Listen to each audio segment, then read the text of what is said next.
قارون موسیٰ کی قوم میں سے تھا، پھر وہ ان پر زیادتی کرنے لگا،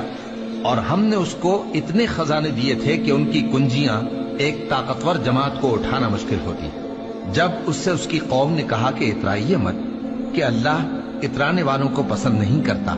اور جو مال تم کو اللہ نے عطا فرمایا ہے اس سے آخرت کی بھلائی طلب کیجیے اور دنیا سے اپنا حصہ نہ بھلائیے، اور جیسی اللہ نے تم سے بھلائی کی ہے ویسی تم بھی لوگوں سے بھلائی کرو، اور ملک میں طالب فساد نہ ہو، کیونکہ اللہ فساد کرنے والوں کو دوست نہیں رکھتا۔ وہ بولا کہ یہ مال مجھے میرے ایک ہنر کے سبب ملا ہے۔ کیا اس کو معلوم نہیں تھا کہ اللہ نے اس سے پہلے بہت سی امتیں جو اس سے قوت میں بڑھ کر اور جمعیت میں بیشتر تھیں ہلاک کر ڈالی تھی، اور گناہگاروں سے ان کے گناہوں کے بارے میں پوچھا نہیں جائے گا؟ تو ایک روز قارون بڑی آرائش اور ٹھاٹ سے اپنی قوم کے سامنے نکلا۔ جو لوگ دنیا کی زندگی کے طالب تھے کہنے لگے کہ جیسا مال و متاع قارون کو ملا ہے کاش ایسا ہی ہمیں بھی ملے،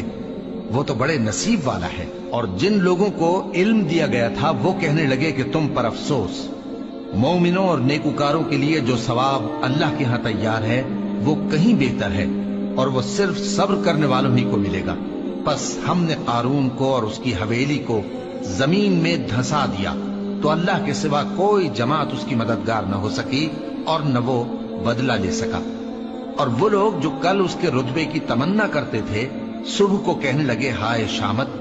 اللہ ہی تو اپنے بندوں میں سے جس کے لیے چاہتا ہے رزق فراخ کر دیتا ہے اور جس کے لیے چاہتا ہے تنگ کر دیتا ہے۔ اگر اللہ ہم پر احسان نہ کرتا تو ہمیں بھی دھسا دیتا۔ ہائے خرابی، کافر کامیاب نہیں ہوتے۔ وہ جو آخرت کا گھر ہے ہم نے اسے ان لوگوں کے لیے تیار کر رکھا ہے جو ملک میں ظلم اور فساد کا ارادہ نہیں رکھتے، اور انجام نیک تو پرہیزگاروں ہی کا ہے۔ جو شخص نیکی لے کر آئے گا اس کے لیے اس سے بہتر صلہ ہوگا، اور جو برائی لائے گا تو جن لوگوں نے برے کام کیے ان کو بدلہ بھی اسی طرح کا ملے گا جس طرح کے وہ کام کرتے تھے۔ اے پیغمبر، جس اللہ نے تم پر قرآن کے احکام کو فرض کیا ہے وہ تمہیں پہلی جگہ لوٹا دے گا۔ کہہ دو کہ میرا پروردگار اس شخص کو بھی خوب جانتا ہے جو ہدایت لے کر آیا، اور اس کو بھی جو کھلی گمراہی میں ہے۔ اور اے نبی،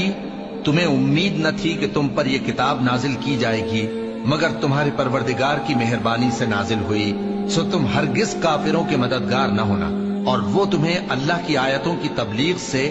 بعد اس کے کہ وہ تم پر نازل ہو چکی ہیں روک نہ دیں، اور اپنے پروردگار کو پکارتے رہو، اور مشرکوں میں سے ہرگز نہ ہو جانا، اور اللہ کے ساتھ کسی اور کو معبود سمجھ کر نہ پکارنا۔ اس کے سوا کوئی معبود نہیں، اس کی ذات پاک کے سوا ہر چیز فنا ہونے والی ہے، اسی کا حکم چلتا ہے اور اسی کی طرف تم لوٹ کر جاؤ گے۔